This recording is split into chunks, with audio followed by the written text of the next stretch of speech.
não há como ser igreja sem estar pronto para os desafios diários. Todo dia nós somos, Jesus disse, levados ao matadouro como ovelha, sem poder reclamar. E que privilégio, diga assim, que honra, sofrer lutas por causa do nome de Jesus. Quem reconhece isso? Que honra eu ser, eu estava falando de manhã aqui no culto da manhã, algumas pessoas ainda vieram de manhã, viu gente? Mas logo, logo está todo mundo aí, em nome de Jesus, amém? Não vai acabar o culto amanhã não, está benção inclusive. Eu falava para as pessoas de manhã, que honra alguém estar zombando de você, se você estiver falando de Jesus. Que honra poder saber que na sua boca jorra um rio de águas viva, e não mais de morte como era no passado. Existem dois relacionamentos que é exigido das pessoas que se denominam Igreja de Cristo. E eu quero entender isso com você. Primeiro relacionamento, o nosso com Deus. Se perguntassem hoje, agora, você tivesse que responder uma pergunta, como é que está o seu relacionamento com Deus? Qual seria a resposta? Ah, pastor, eu não vejo a hora de estar aqui, eu não vejo a hora de pegar minha Bíblia para ler, não vejo a hora de poder sentar para ouvir um louvor ou ligar no meu carro quando estou indo trabalhar. Tudo isso é importante, mas não é isso apenas que diz, pessoal, que nós temos um relacionamento verdadeiro com Deus. Sabe quando que nós provamos quem Deus é para cada um de nós? Na hora das tentações, na hora das provações, na hora das dificuldades, na hora das adversidades. Quando tudo que você esperava que desse certo acaba dando errado, dá o contrário. E você permanece firme.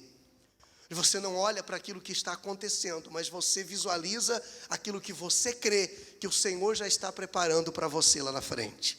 Amém? Esse relacionamento é construído em cima de uma base chamada gratidão. Amor incondicional. Eu não amo por aquilo que você pode me oferecer. Eu não te amo por aquilo que você pode me dar. Eu não amo pelas coisas boas que você fez ou que você está fazendo. Eu te amo, é a terceira. Eu te amo porque ou por aquilo que você é, por aquilo que você representa para mim. O meu relacionamento com Deus tem que estar sobre essa base. Por muito tempo, muitas pessoas buscavam o Senhor, oravam ao Senhor, faziam vigílias, madrugadas de oração, jejum de 21 dias para receber coisas. Quem está comigo? Quem está me ouvindo? Você nunca fez isso, né? Fez? Eu também. Mas o tempo que nós estamos vivendo agora, que Deus tem revelado ao nosso coração, está baseado naquele versículo que ele diz assim: buscai, pois, me ajuda aí, em primeiro lugar, o reino dos céus e a sua justiça, e todas as outras coisas vos serão acrescentadas. Muitos conhecem esse versículo, conheciam, falavam de cor, salteado, mas nunca viveram. Nunca viveu. Na prática era diferente. Se as coisas não vierem, não estou disposto a servir. Esse relacionamento da igreja, da noiva com o noivo. Lá em Coríntios, no livro de 2 Coríntios, capítulo 11, versículo 2, nós começarmos já. 2 Coríntios, Paulo diz assim aos Coríntios, capítulo 11, versículo 2: pelo zelo que tenho por vós, porque zelo por vós com zelo de Deus, ele diz, visto que vos tenho preparado para vos apresentar como virgem pura a um só esposo, que é Cristo. Vou ler outra vez. Porque zelo por vós com zelo de Deus, visto que vos tenho preparado para vos apresentar como virgem pura a um só esposo, que é Cristo. Paulo quer trazer a ideia para os coríntios, a igreja, a mim, a você agora, como servir ao Senhor.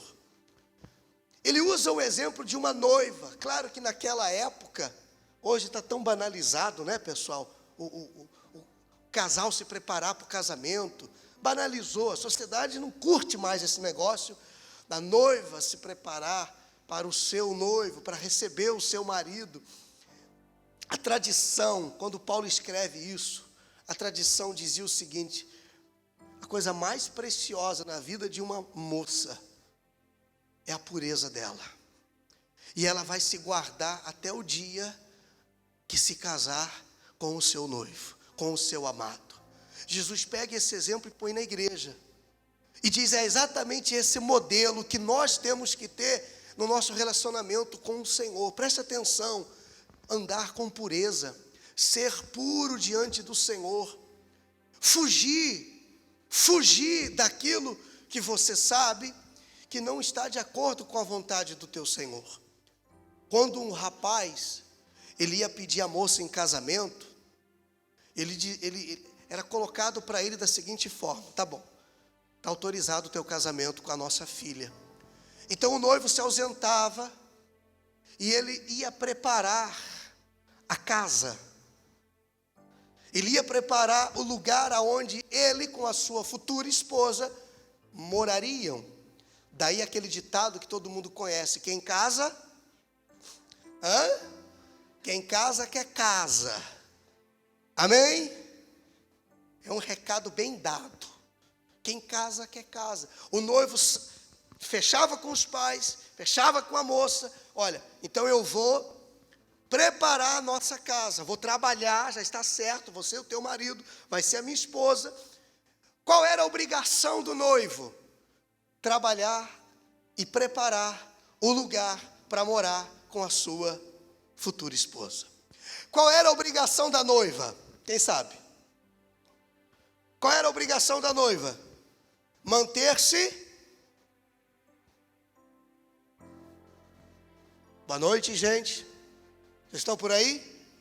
A obrigação da noiva era se manter pura, intocável, era inegociável isso.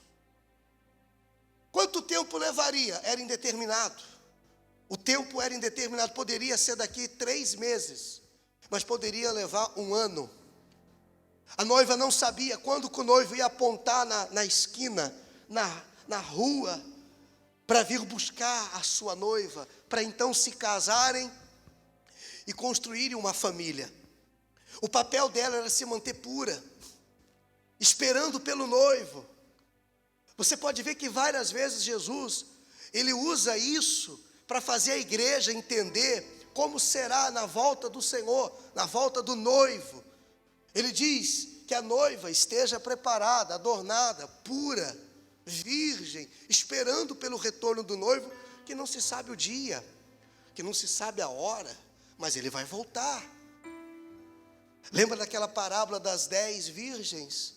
5 estavam preparadas com as suas lâmpadas acesas, e quando o noivo voltou, quando gritou eis o noivo, elas entraram para as bodas do Cordeiro, e aquelas outras 5 estavam despreparadas e foram deixadas do lado de fora.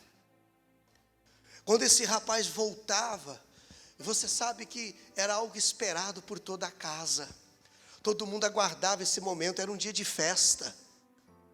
Quando o noivo aparecia com os seus carros, cavalos, a noiva estava pronta esperando, e se não estivesse, não tinha segunda chance. E Jesus afirma: assim será a vinda de Jesus. Nós, como noiva, como igreja, temos que nos manter puros. Fuja da aparência do mal. Glória a Deus. Fala para o irmão do lado, fuja da aparência do mal. Fala para ele, fala. Porque o mal está todo dia cruzando teu caminho, pessoal. Toda hora são propostas e mais propostas. É mentira ou é verdade? Ou é só comigo que acontece isso, pessoal?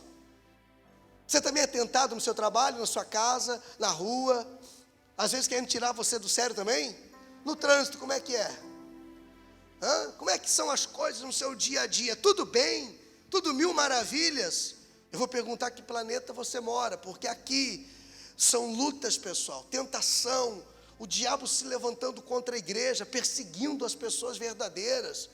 A verdade virou uma banalização, né? Banalizar a verdade. E a mentira, todo mundo aplaude. Eles brigam para ser dono da mentira. Eles brigam para ser dono da mentira. Mas a igreja tem que se posicionar. Diga assim, a igreja precisa se posicionar. Pessoal, a igreja é a única e última esperança desse mundo. Não é o governo. Eu vejo tantos crentes, tantos irmãos, tantos cristãos, tanta gente, frequentadores de igreja que ainda não entenderam isso, que começaram a ser profeta do caos, só falando coisa ruim, esqueceram de olhar com os olhos espirituais, e veem as coisas como o mundo vê, pautam as suas vidas pelo governo que assumiu, pautam as suas vidas, sabe, pelos poderes dos homens, do governo. Se está ruim ou se está bom, é graças ao mito ou desgraça de não sei de quem. Deixa eu te dizer uma coisa, Davi, num salmo ele explica tudo, ele diz assim, eu olho para o alto, de onde me vem o socorro? O meu socorro vem do Senhor, que fez os céus e a terra. E a igreja precisa falar isso, a igreja precisa mostrar isso. Se nós que somos a igreja, meus irmãos, não mostrarmos para as pessoas quem é o Senhor, o mundo não vai fazer isso. Domingo nós falávamos aqui, a igreja não foi chamada para falar o que Deus faz, porque os céus proclamam a sua glória, e o firmamento, a terra, as obras de suas mãos. A natureza já fala o que Deus faz. Num testemunho como esse, se fala o que Deus faz, mas no nosso dia a dia, nós precisamos falar quem Deus é, porque o mundo sabe o que Deus faz, mas o mundo não sabe quem Deus é. E é isso que eu e você temos que fazer, lá na nossa casa, naquele horário do almoço, quando sentamos à mesa com as pessoas que a gente ama, quando nós vamos visitar alguém ou quando alguém vem nos visitar, naquele horário de almoço na sua empresa, quando tem 3, 4 pessoas só falando de coisas ruins, ali você tem que ser igreja, porque vir à igreja é uma coisa, ser a igreja é outra coisa. E de frequentadores de igreja, o mundo não precisa. O mundo precisa de pessoas que são igreja verdadeira, ou seja, aquelas que saindo daqui exalam o perfume de Cristo lá fora. Diga glória a Deus. Amém? Paulo ele apresenta os cristãos que recebem essa carta para Deus como noiva.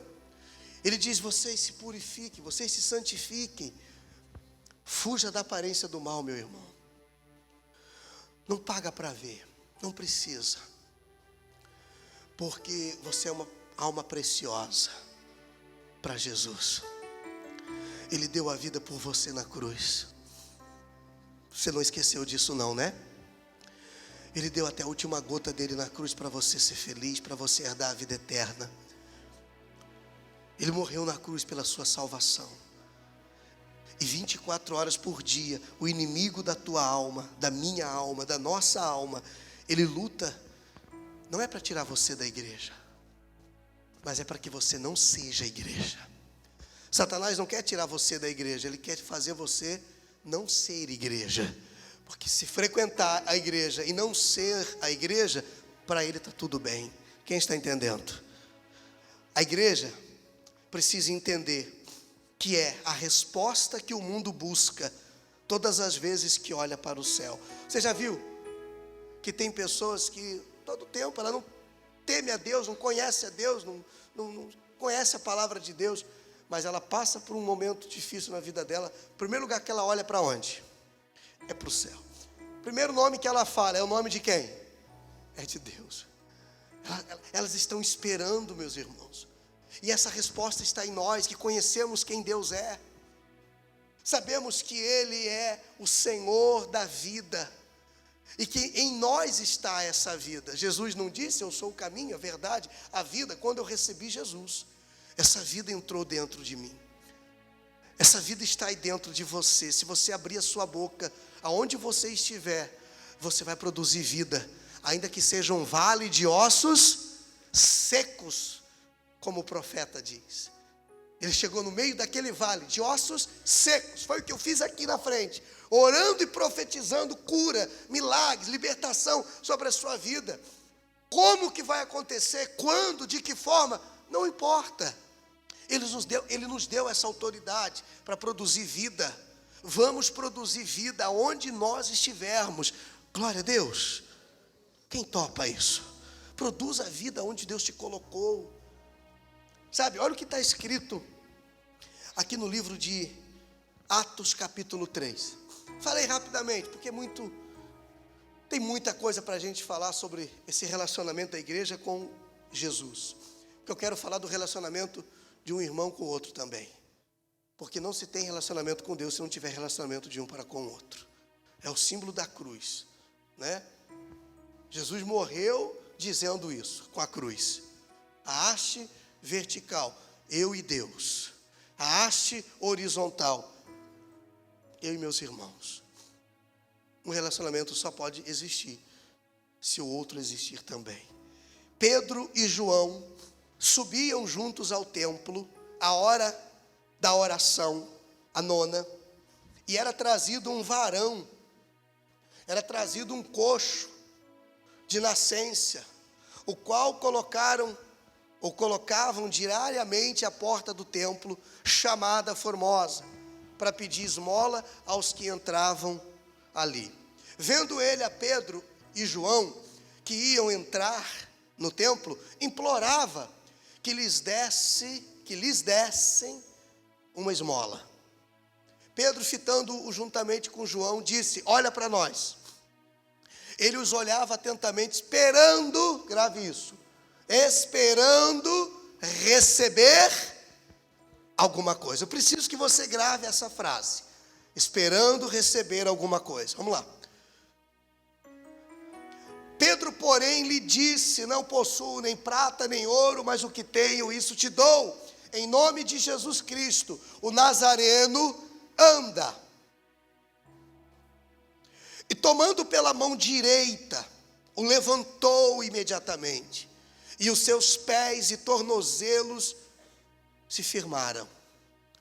De um salto se pôs em pé, passou a andar, e entrou com eles no templo, saltando e louvando a Deus. Viu todo o povo a andar e a louvar a Deus, e reconheceram ser ele o mesmo que esmolava assentado à porta formosa do templo, e se encheram de admiração e assombro por isso que lhe acontecera. Apegando-se ele a Pedro e a João, todo o povo correu atônito para junto deles no pórtico chamado de Salomão. À vista disso, Pedro se dirigiu ao povo dizendo: israelitas, por que vos maravilhais disso, ou por que fitais os olhos em nós, como se pelo nome, ou pelo nosso próprio poder, ou piedade, nós tivéssemos feito ele andar? O Deus de Abraão, o Deus de Isaac, de Jacó, o Deus dos nossos pais, glorificou seu servo Jesus, a quem vós traíste. Olha aí, Pedro não perdia tempo também, né? Só na lata. E negastes perante Pilatos, quando esse havia decidido soltá-lo. Vós, porém, negaste o santo e o justo, e pedistes que vos concedessem um homicida. Aí Pedro disparou do discurso, né? Aconteceu um milagre, ele manda que o rapaz levante, o rapaz levanta, o rapaz entra no templo andando, e aquela galera toda que estava lá no culto, tinha uma galera no culto, louvando e cantando.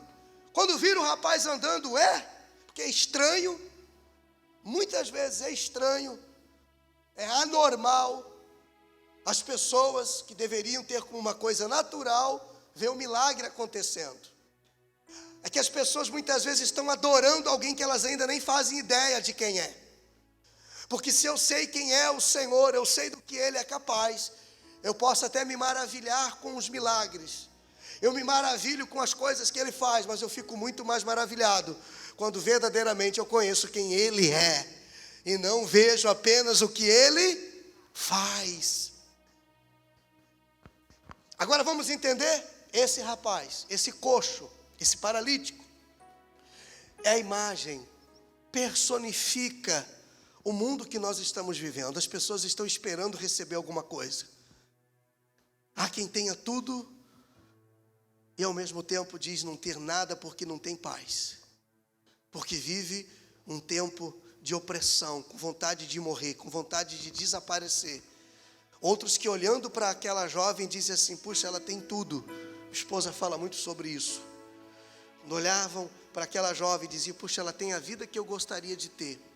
Tem a família que eu gostaria de ter. Tem o namorado que eu gostaria de ter. Tem a esposa que eu gostaria de ter. Aquele casal tem os filhos que eu sonhei sempre ter. Aquela pessoa mora naquela casa que é a casa dos sonhos da minha vida. Fulano que tem aquele carro que eu sempre desejei ter. Parece que a vida dos outros sempre é melhor. Parece que o que a pessoa alcançou, conquistou, parece que está sempre acima daquilo que eu tenho. E aquela mesma pessoa está dizendo assim, eu daria tudo isso por um pouquinho de paz. Eu trocaria tudo isso para conhecer o verdadeiro Deus. Quem está ouvindo? Esse rapaz estava esperando receber alguma coisa. Quando Pedro disse, olha para nós, ele já olha esperando receber. O que ele estava acostumado a receber, gente? Esmola. E Pedro disse, eu não tenho o que você quer. Ei, a igreja representada em Pedro e João nesse momento. Nós não temos o que te agrada, mas nós temos o que você precisa. Então, glória a Deus aí, gente. Porque a gente é bem-vindo em alguns lugares. Nós somos bem recebidos em alguns lugares. Quando a gente vai falar de Jesus, todo mundo aplaude. Quando você vai falar da salvação, que o céu existe e o inferno também, todo mundo para te ouvir.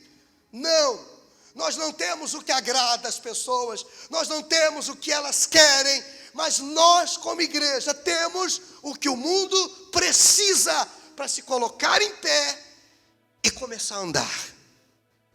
Glória a Deus! Você tem consciência que Deus deu isso para você no dia que você entregou a sua vida para Jesus? Que o que você tem não é o que o mundo quer, mas é o que o mundo precisa. Talvez não é o que o teu colega quer, porque ele não quer ficar ouvindo você falar de Jesus. Ele não quer ficar ouvindo você falar do Evangelho, mas é o que ele precisa, porque é o que produz vida, diga amém. É o que levanta a pessoa, é o que tira a pessoa do buraco, como um dia fez comigo, pessoal, como um dia fez com vocês. A igreja representada por Pedro e João, diante daquele rapaz, porque a igreja não é um lugar para se amontoar ouro e prata. A Bíblia diz que tem que se amontoar sobre a nossa cabeça, não é ouro e prata. O que tem que amontoar na nossa cabeça são brasas vivas. Glória a Deus! O que tem que amontoar na sua vida, na minha vida, na igreja, são brasas vivas. Ele diz, não deixe faltar sobre a sua cabeça o óleo, o Espírito Santo, a presença de Deus. Davi, lá no meio das malhadas, das ovelhas, nos restolhos de ovelha, ele cuidava só do restolho. Davi cuidava do resto das ovelhas, porque os rebanhos valiosos eram os pastores valiosos que cuidavam. E Davi cuidava do resto, daquelas ovelhinhas mirradas. Mas ele cuidava aquilo porque ele via que aquilo foi o Senhor quem colocou nas mãos dele. E que Deus estava habilitando ele não para cuidar do resto apenas, mas às vezes cuidando do resto, eu aprendo a cuidar de tudo. Quando eu sou fiel no pouquinho, Deus me coloca sobre o muito, isso é bíblico. Quantos que não desprezaram uma palavra, um lugar? Quantos que não desprezaram coisas que achavam não ter valor nenhum e hoje ela sabe, se eu tivesse aproveitado aquela oportunidade, eu não teria me distanciado tanto da presença do Senhor. Se eu tivesse dado valor quando alguém estava pegando no meu pé, quando alguém estava me puxando para perto de Deus, porque teu amigo, se você tiver amigo, e se você puder chamar de amigo, é aquele que te puxa para perto de Deus. Se você tem alguém que você chama de amigo, de amiga, e essa pessoa, quando você está com ela, te puxa para longe de Deus, não é teu amigo, não é tua amiga. Essa pessoa é só um instrumento de Satanás para te afastar da presença. Ela também precisa, mas não é o momento para você compartilhar dos teus momentos com essa pessoa. Se você tem um relacionamento, você que namora, você que quer namorar, ou você que gosta de alguém, ou você que está sonhando em casar, pastor, já tem o meu príncipe encantado, já está até no cavalo branco já. Isso não funciona não, sabe, né? Que às vezes o cavalo branco com o príncipe encantado, o cavalo derruba o príncipe e vem só o cavalo. A Ellen disse que foi isso que aconteceu lá com ela. Ela orava pelo príncipe encantado no cavalo branco e um dia veio, mas veio só o cavalo branco. E ela está tendo que amansar o cavalo até hoje.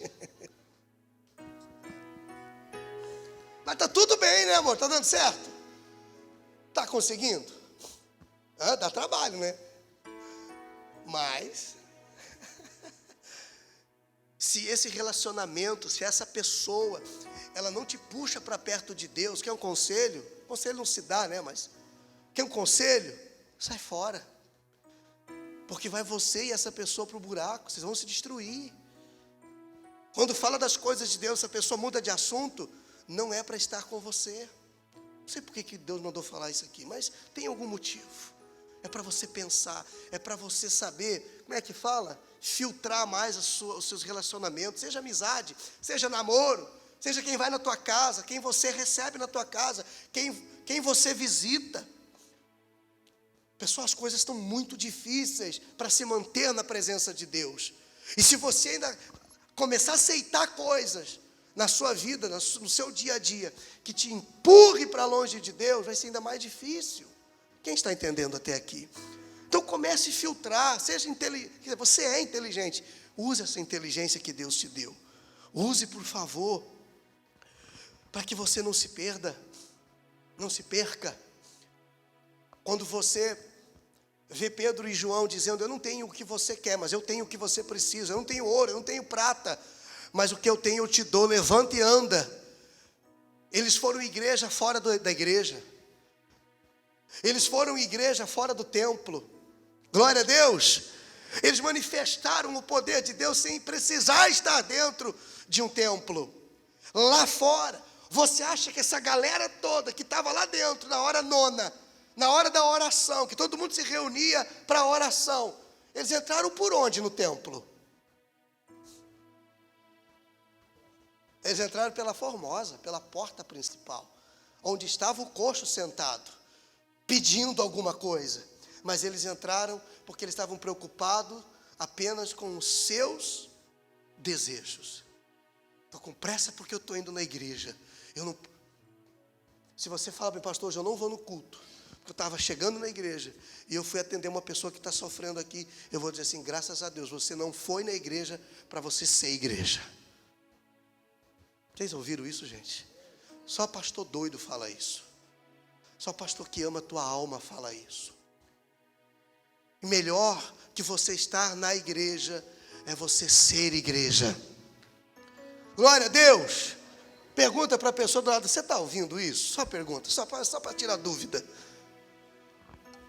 Eu sou tua casa, tua morada. Vocês estão ouvindo isso?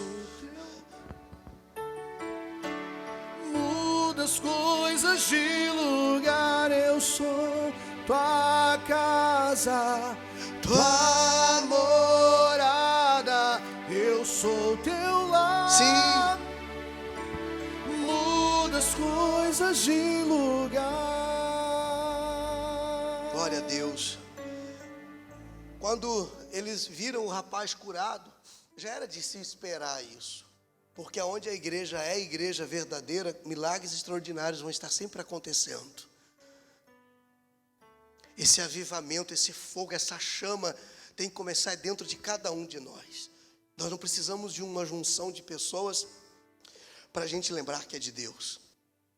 Nós não precisamos estar num grupo de pessoas apenas para a gente poder adorar a Deus.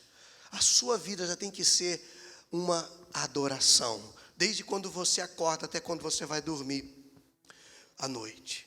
O seu dia tem que ser de adoração. Os momentos que você estiver, aonde quer que você esteja, se estiver na presença de Deus, você vai viver um milagre. Amém? Você vai começar a viver um milagre, sua vida vai ser um milagre. Vão começar a acontecer coisas perto de você que você não vai imaginar. Vai por mim. Eu ouço as pessoas me falando, pastor, eu tenho levado isso a sério, o que tem sido pregado aqui. Eu tenho saído daqui, eu tenho procurado viver, pastor, uma vida reta, uma vida de cristão, uma vida de homem de Deus, de mulher de Deus. Pastor, eu tenho tido tanta experiência, pastor, no meu trabalho, na minha casa, na minha empresa, aonde, na rua que eu moro, porque você vai ser luz. Não tem como você ser luz e quem chegar perto de você não ser iluminado por você. Não vai ter coisa ruim que fique perto de você, diga amém. Não vai ter desgraça que fique perto de você. Não vai ter problema que permaneça de pé perto de você. Vai haver um poder extraordinário nas tuas palavras. Você tem que tomar cuidado até com o que você fala, porque a tua palavra começa a ter poder. Você começa a ser uma pessoa cheia de unção. Você vai orar por pessoas irreversíveis no âmbito familiar, sentimental, na saúde, e de repente ela vai chegar para você e vai dizer assim, olha, eu quero te agradecer porque você orou por mim, e olha só, mudou a minha história. Aquele rapaz só ficou coxo, enquanto não apareceu no caminho dele um homem de Deus, uma pessoa de Deus. Sabe por que tem gente sofrendo agora, nesse momento, que a pessoa, eu vejo gente falar isso, da igreja inclusive, como é que pode, tem tanta gente sofrendo, tem tanta criança passando fome, está cheio os hospitais. Você sabe por que tem alguém sofrendo nesse exato momento? Porque ainda não chegou até essa pessoa um homem de Deus, uma mulher de Deus, e não cruzou o caminho dessa pessoa. Quem está comigo? Porque no dia que um homem de Deus cruzar o caminho daquela pessoa que está sofrendo, ela vai deixar de sofrer. No dia que uma mulher de Deus cruzar o caminho daquela vizinha que está lá sofrendo, aquela vizinha vai deixar de sofrer. E perguntaram para Jesus, és tu que veio para nos salvar? Ou vamos esperar outro? Jesus não respondeu para eles se era ele. Sabe o que Jesus fez? Curou o cego, curou o paralítico, mandou o paralítico levantar, curou o leproso, curou a mulher hemorrágica. E aí disse assim, agora vai lá e fala para João Batista, o que vocês viram que aconteceu aqui? Aqueles que creem em mim, disse Jesus, farão as obras que eu fiz, e coisas ainda maiores farão. Sabe o milagre que você quer na tua vida? Profetiza para a vida de alguém. Vocês entenderam isso? Entendeu, Rafa? Vem cá, fala aqui então. Fala aqui, por favor. Eu não sei, vocês estão entendendo o que o pastor está pregando hoje? O que o pastor falou aqui, Rafa? O milagre que você precisa, profetiza para outra pessoa. Glória a Deus. Fala assim, um milagre que eu preciso, eu vou profetizar na vida de outra pessoa. Não fique mais pedindo para você. Sai da fila dos pedintes, por favor. E entra na... Você ri, né, pastor Neves? Me ajuda aí. Sai da fila dos pedintes e entra na fila dos geradores de milagres. Entra na fila dos geradores de bênçãos. Glória a Deus. Eu vou gerar milagres. Não vou ficar pedindo mais. Eu vou profetizar sobre a sua vida um tempo novo. Sobre o seu casamento um tempo novo. Sobre a sua empresa, sobre os seus negócios. Eu vou ser canal de bênção na sua vida. Eu não vou ficar pedindo, porque isso é coisa de pedinte. Eu fui chamado para abençoar, eu sou canal de bênçãos. Glória a Deus. Quem frequenta a igreja pede bênçãos e milagres. Mas quem é a igreja profetiza bênçãos e milagres na vida dos outros. Escreveu essa? Pode postar no status depois. Eu deixo. Pode postar. Quem frequenta igreja, quem procura igreja para frequentar, fica pedindo bênçãos e milagres. Mas quem é a própria igreja, profetiza bênçãos e milagres na vida dos outros. Porque o que você gera, você vive. Não tem nada que você gere, que você... Aliás, olha para mim. Você já viu a árvore produzindo fruto para ela mesma? A laranjeira chupa a laranja? Vocês riram, né? Pensa comigo, a macieira come a maçã, ela produz fruto para alguém, porque ela já recebeu o que ela precisava. Ela não precisa ficar pedindo, porque tudo o que ela precisa ela já tem, então ela só produz. Tudo que você precisa você já tem. Você já tem a presença de Deus, diga amém. Você já tem o Espírito do Senhor com você. Você já tem a palavra. Jesus falou, vós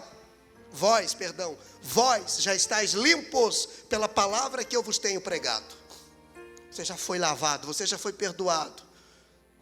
O pecado não domina mais sobre você, diga glória a Deus. Você já venceu o pecado, você já é um vencedor. Jesus já encravou na cruz tudo que te prejudicava. Assume isso, por favor, homem de Deus. Não precisa mais você pedir, o que você precisa. Leia Mateus, quando Jesus fala sobre a ansiosa solicitude pela vida. Ele diz, destas coisas o Senhor que está no céu sabe que vocês precisam. Não fica preocupado com isso, porque quem fica preocupado com isso são os gentios. São os frequentadores de igreja que ficam preocupados com o que eu vou comer, com o que eu vou vestir. Glória a Deus. Porque quem é a igreja já tem tudo isso. Só desfruta do que Deus já te deu. Glória a Deus. Será que aquela galera toda não tinha visto que esse rapaz estava ali? Sim, mas essas pessoas estavam preocupadas com elas mesmas. Então elas não tinham tempo. A verdadeira adoração aos olhos do Pai não é nem quando você faz assim, ó. Mas é quando você faz assim, ó.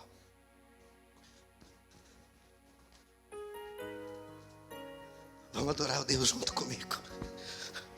Glória a Deus! Deus me chamou para viver coisas maiores. Glória a Deus! Me chamou para viver coisas maiores. A maior adoração não é quando você faz assim, mas é quando você faz assim. Enquanto estava todo mundo lá dentro fazendo assim para pedir, Pedro e João estavam fazendo o quê? Estendendo a mão para o coxo. Vem, eu já tenho. Eu não preciso buscar mais, eu já tenho. O que eu tenho é suficiente para te levantar. Vem e entra com a gente. Vamos entrar. Eles impactaram a vida do rapaz, sem o rapaz entrar no templo. Não precisa você convidar alguém para vir para a igreja. Eu diria até, nem faça isso. Apenas seja igreja. E deixa que no tempo certo as pessoas vão chegar a Deus. Apenas seja igreja. Que alguém vai olhar para você e vai dizer assim, vem cá, você está indo aonde? Você está pegando isso que você tem aonde? Quem está te entregando isso que você tem? Para onde vocês estão indo agora? A gente está indo ali adorar a Deus. Então eu vou com vocês. Porque agora eu estou andando. Glória a Deus.